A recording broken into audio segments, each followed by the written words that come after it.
o verdadeiro e falso evangelho. Gálatas 1.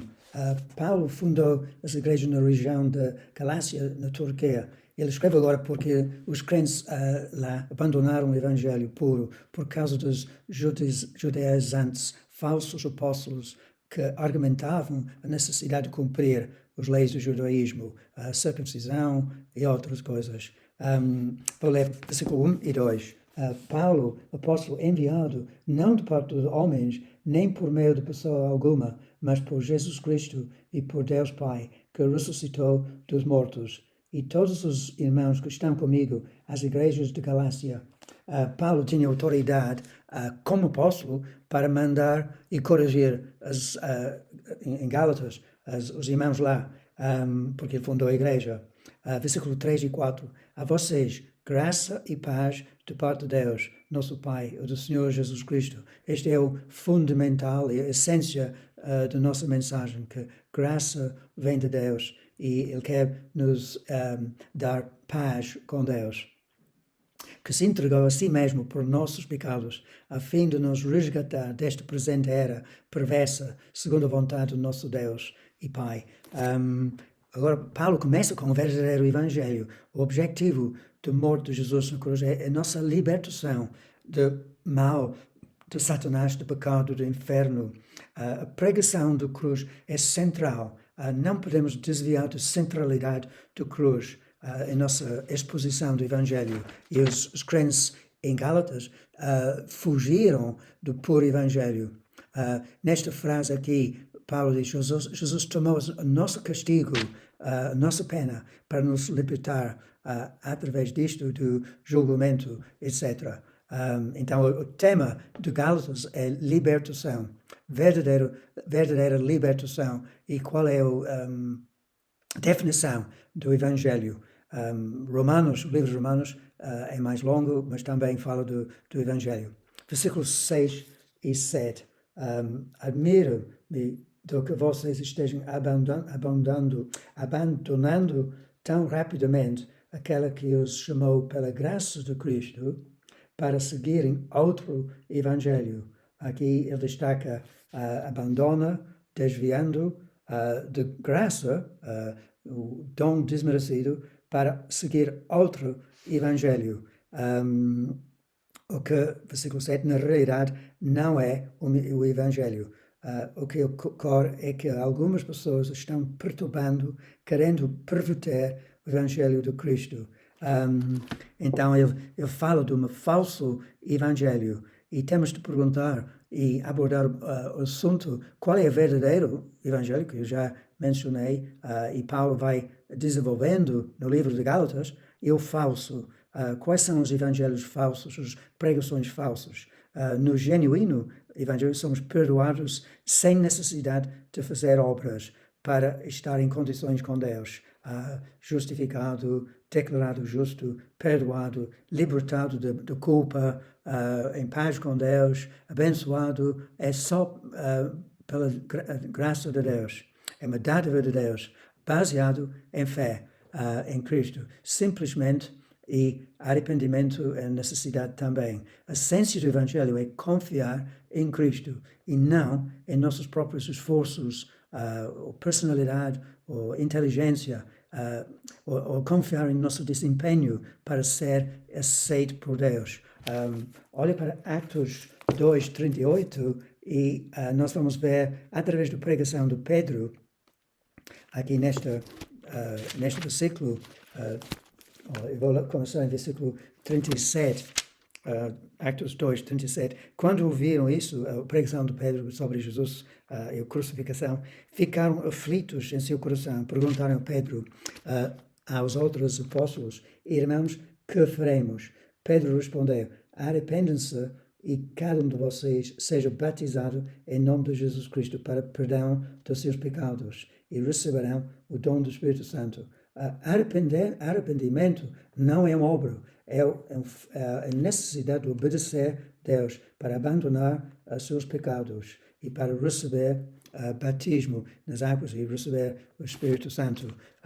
No livro de Atos ainda, Paulo fica mais claro sobre como podemos ser salvos. A mensagem de salvação é muitas vezes perdido nas igrejas, mas devemos destacar a salvação que Deus fez por nós. E como é que podemos experimentar salvação? Atos 16, versículo 30, no carcereiro, quando eu ouvi o terremoto e falou com Paulo e Silas, salvos de danos e vivos, então levou-os para fora e perguntou: senhores, que devo fazer para ser salvo espiritualmente? Eles responderam, e repara isto, é muito simples: creio no Senhor Jesus e serão salvos, você e os da sua casa. É fundamental crer no Senhor, depositar a sua fé em Cristo Jesus. E outro evangelho, pelo contrário, destaca confiança em outras coisas ou outras pessoas. Chama-se legalismo, normalmente. Neste caso, no contexto dos Gálatas, eles estavam a confiar em circuncisão, ainda crentes, mas começaram a pensar através dos falsos apóstolos: não chega só a confiar em Jesus, tu precisas ter circuncisão, tu precisas comer só comida mandado por Deus e outros rituais na religião do judaísmo. Os falsos apóstolos ensinaram aos galos que eles não podem comer porco. Mas cumprir os 10 mandamentos para sentir bem com Deus não nos justifica, não leva-nos em condições com Deus. Nós vamos obedecer os mandamentos, mas já que nós somos salvos e com paz com Deus, não podemos tentar trabalhar através da obediência de sentir bem com Deus. Ao fundo, todos os falsos evangelhos frisam dependência numa prática, em alguém. Por exemplo, há pessoas que confiam em Maria, mas adicionando a morte de Jesus. Confiam nas orações dos santos, confiam nos atos de caridade. Muitas vezes, quando eu falo, evangelizo, pessoas dizem: eu não sou tão mal assim, eu não faço mal a ninguém, eu ajudo os meus vizinhos. Estes são métodos para estar em condições com Deus, para sentir que uma pessoa tem paz com Deus e Deus não vai julgar, não vai mandar para o inferno. Outros criam regras e regulamentos. Por exemplo, no passado, não é tão válido hoje, mas há igrejas que pregava que mulheres não podem usar calças, nem maquilhagem.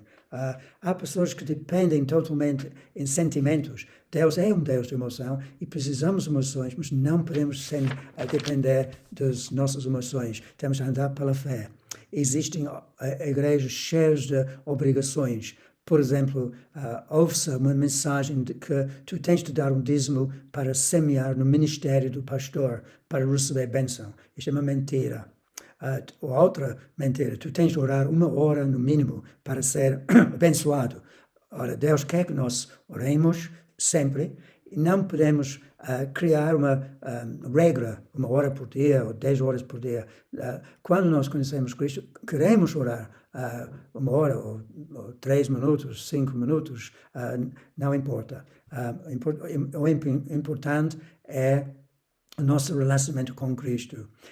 Outra obrigação é: tu tens de evangelizar, vai evangelizar. Ora, isto também é um mandamento de Deus, mas Deus, através dos apóstolos, Jesus disse em Mateus 28, vai fazer discípulos de todas as nações.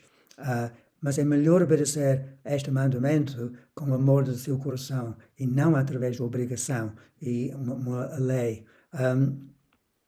Outra mentira que existe é: se creres, tu podes realizar os teus sonhos ou projetos por declarar com tua voz aquilo que quer na tua vida. Isto é magia. Chama-se manifestação. Pessoas que confessam, dizem que se confessar, eu tenho aquilo que eu confesso. Isto não é bíblico. Outros dizem que tu tens de cultuar no sábado. Nós já não somos no velho pacto, somos livres pelo Espírito Santo de escolher o dia de congregação. Pode ser sexta, ou domingo, ou segunda-feira, não importa. Nós não somos debaixo destas leis do Antigo Testamento. Somos, sim, conscientes das leis morais. Em Cristo, nós somos debaixo da lei de Cristo, que é ainda mais pesado que as leis do Velho Testamento. Versículos 8 e 9 de Gálatas. Mas ainda que nós, ou um anjo dos céus, pregue um evangelho diferente daquela que lhes pregamos, que sejam amaldiçoados. Como já dissemos, agora repito, se alguém lhes anunciar um evangelho diferente daquela que já receberam, que seja amaldiçoado. Palavras muito fortes, porque Paulo estava zeloso para o evangelho de graça e fé. E ele não queria que os novos crentes se desviassem do evangelho puro. Versículo 10. Acaso busco eu agora a aprovação dos homens ou de Deus? Eu hoje estou tentando agradar a homens? Se ainda estivesse procurando agradar a homens, não seria servo de Cristo. Então, Paulo evitar pregar um evangelho que agradou as pessoas. Hoje em dia, ouvimos muito tipo de promessas que se tu creres, tu vais ficar rico, próspero, famoso, com grandes aberturas. Há profecias que por mim são falsos, que este ano as portas vão abrir, podem abrir ou podem fechar. Tudo depende, muitas vezes, da sua atitude, da sua humildade, do seu desempenho, do seu trabalho, a sua fidelidade e pureza. Mas também um ênfase no sobrenatural. O ênfase que diz que Deus tem de curar, tens de mostrar a sua presença em profecia, em outros dons do Espírito. Mas o servo do Senhor prega que nós devemos andar pela fé. E se Deus, pela sua misericórdia, mostra os dons do Espírito, tudo bem. Mas não podemos obrigar a Deus a fazer algo. Outros preguem, Deus mandou o seu filho para morrer na cruz, para salvar a humanidade, logo todos são salvos. Este é um falso evangelho. Só as pessoas que respondem a Deus em oração e através da fé e com profundo remorso e profundo arrependimento são salvos. E outros dizem, agora nós somos debaixo da graça de Deus, Ele vai perdoar tudo, então não importa como vivemos, todos pequem e eu vou para o céu por causa da misericórdia de Deus. Este é um evangelho muito perigoso e errado. Devemos ter cuidado com este tipo de pregação. Deus está interessado em santidade e nós devemos procurar viver agradando Deus. Versículo 11 do capítulo 1 de Gálatas. Irmãos, quero que saibam que o evangelho por mim anunciado não é de origem humana. Então, Paulo, em versículo 12, diz, não recebi de pessoa alguma, nem foi ele anunciado.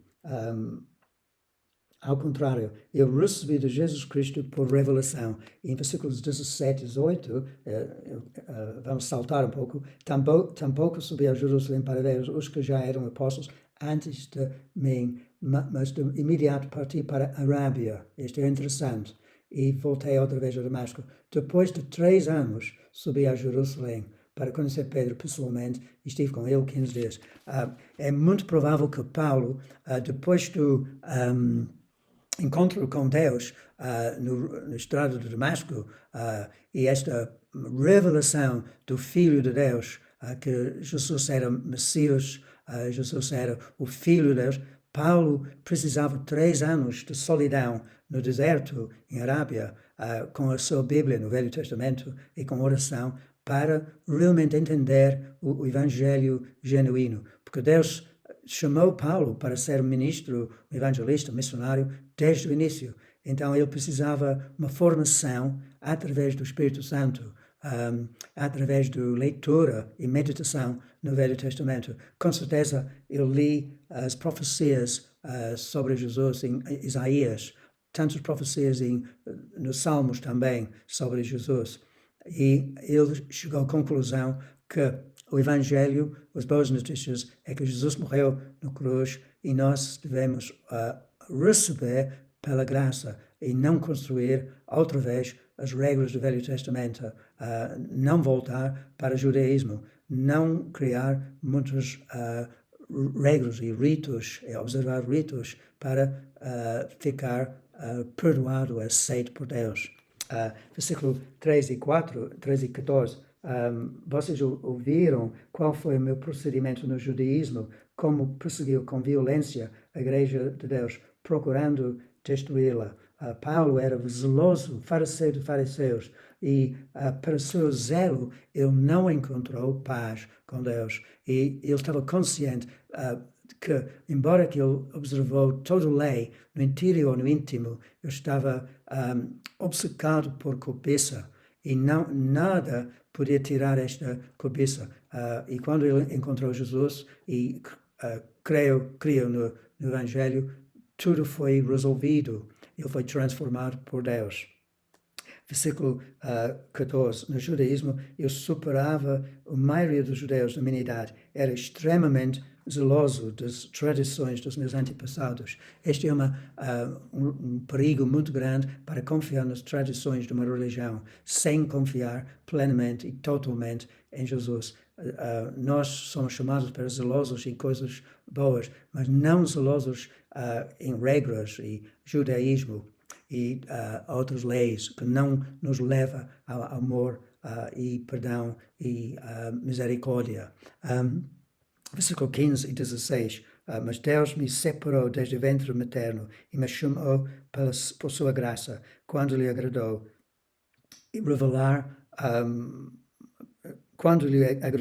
revelar o seu Filho em mim, para que eu anunciasse entre os gentios. Não consultei pessoa alguma.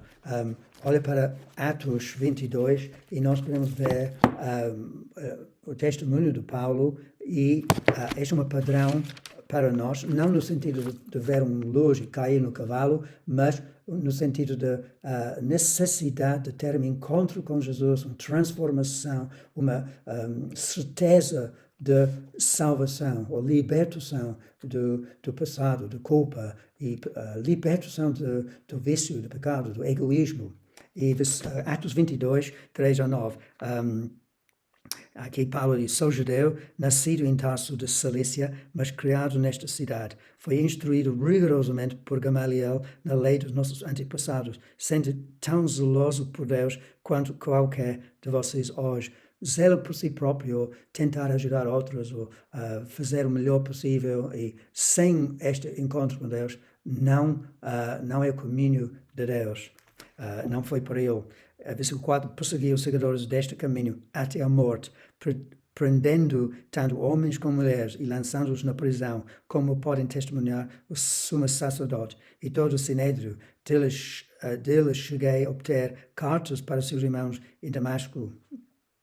E foi até lá a fim de trazer essas pessoas a Jerusalém como prisioneiros para serem punidos. O que legalismo resulta, em que resulta o legalismo, é dureza, é ódio, é julgamento nas outras, não transforma. Todos nós sabemos religiões onde as pessoas são muito agressivas, são pessoas que querem matar os outros, querem perseguir os outros. Há tantas religiões que são assim, que são intolerantes aos crentes. Budismo, shintoísmo, islamismo, comunismo como ideologia, catolicismo, em muitos países perseguiu os crentes. Então o fruto é ódio e intolerância do zelo humano. Mas voltando à escritura aqui, cheguei a obter cartas para irmãos em Damasco, foi e trazer as pessoas a Jerusalém como prisioneiros para serem punidos. Por volta do meio-dia, eu me aproximava de Damasco, quando de repente uma forte luz vindo do céu brilhou ao meu redor. Tu não necessariamente podes ter uma luz visível, mas vais ter um entendimento que Jesus é o Filho de Deus, que morreu na cruz por ti. Eu caí por terra, eu ouvi uma voz que me dizia, Saulo, Saulo, por que você está me perseguindo? Então perguntei, quem és tu, Senhor? Ele respondeu, eu sou Jesus, o Nazareno, a quem você persegue. Os que me acompanhavam viram a luz, mas não entenderam a voz daquele que falava comigo. Então, Paulo teve uma revelação de Jesus como Filho de Deus. E ele entendeu mais tarde que a única maneira de ver a vida cristã, entrar em paz com Deus, foi através simplesmente da fé para receber a graça de Deus. Então, resumindo, não funciona a confiança em esforço humano, zelo, energia, personalidade ou outros meios, falsas promessas, promessa de cura para sempre. Deus cura quando Ele quiser, mas esses são falsos e perigosos caminhos. E o Evangelho é que nós somos aceitos por Deus, amigos de Deus, pela nossa confiança em Jesus Cristo, nossa entrega em Jesus. Deixe-me fazer uma pequena oração. Senhor Jesus, perdoa-me por ter confiado em outras coisas, em outras personalidades, confiado em mim, confiado em riquezas, confiado em falsas profecias, idolatria. Pai, perdoa-me, eu quero afastar destes outros falsos evangelhos, mas eu quero entregar a minha vida a Ti, Jesus. Perdoa-me, salva-me, entra no meu coração, seja o meu Salvador. Amém. E recebe isto pela fé. Amém.